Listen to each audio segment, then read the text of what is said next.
High বন্ধুরা, কেমন আছো সবাই? তোমরা যখনই ভারতের স্বাধীনতার কথা ভাবো, সবার আগে কার নাম মনে আসে? গান্ধীজি, নেতাজি হয়তো, কিন্তু আজ আমি এমন একজনের কথা বলবো যিনি ব্রিটিশদের চোখে সবচেয়ে বড় ভয় ছিলেন। ইনি হলেন টিপু সুলতান, মহীশূরের বাঘ। একটা সময় ছিল যখন তার নাম শুনলে ব্রিটিশ অফিসারদের রাতের ঘুম উড়ে যেত।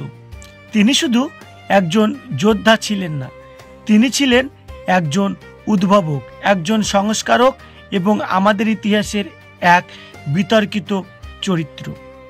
আজ আমরা এমন 5টি সত্য জানব টিপু সুলতান সম্পর্কে, যা শোনার পর তোমার ইতিহাস সম্পর্কে ধারণাটাই বদলে যাবে। চলো শুরু করা যাক আজকের ভিডিও। আচ্ছা, তোমরা কি জানো ভারতের প্রথম সফল রকেট কে ব্যবহার করেছিল? এপিজে আব্দুল কালাম? না, তারও আগে অনেক। কে বলতো? এই টিপু সুলতানই ছিলেন বিশ্বের প্রথম শাসক যিনি যুদ্ধে লোহার খোলস দেওয়া রকেট ব্যবহার করেন।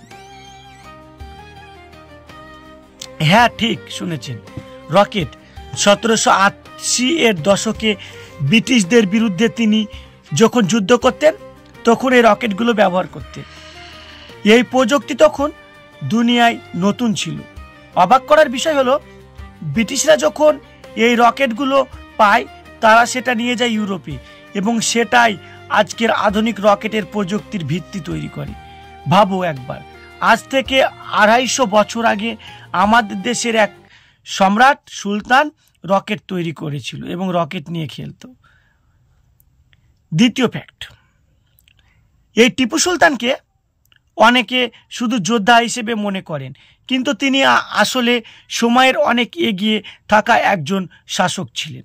জানলে অবাক হবেন, তিনি তার রাজ্যে নতুন একটি ক্যালেন্ডার, নতুন মুদ্রা ব্যবস্থা এবং আধুনিক ভূমি রাজস্ব ব্যবস্থা চালু করেন। তার লক্ষ্য ছিল একটি আধুনিক রাষ্ট্র তৈরি করা। আরও একটা দারুণ তথ্য হলো, মহীশূরের বিখ্যাত রেশম শিল্প, যেটার নাম তোমরা সবাই শুনেছ, সেটার জন্মও কিন্তু টিপু সুলতানের হাত ধরেই হয়।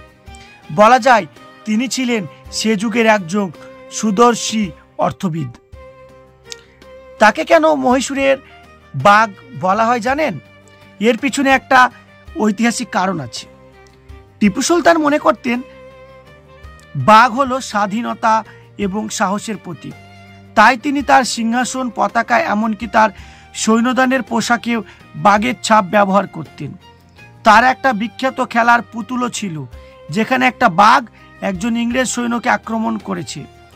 ব্রিটিশদের কাছে তিনি এতটাই দুর্ধর্ষ এবং অপ্রতিরোধ্য ছিলেন যে ব্রিটিশরা তাকে উপাধিটা দেয় মহীশূরের বাঘ। এই টিপু সুলতান ব্রিটিশদের তাড়ানোর জন্য একটা বিশাল যুদ্ধের আহ্বান জানায়। আন্তর্জাতিক স্তরেও চেষ্টা করেছিলেন। ব্রিটিশদের প্রধান শত্রু কে ছিলেন তখন? ফরাসিরা। তাই টিপু সুলতান সেই সময় বিখ্যাত ফরাসি শাসক নেপোলিয়ন বোনাপার্টের সঙ্গে বন্ধুত্ব করেছিলেন। এমনকি অটোমান সাম্রাজ্যের সুলতানের কাছেও তিনি দূত পাঠিয়েছিলেন।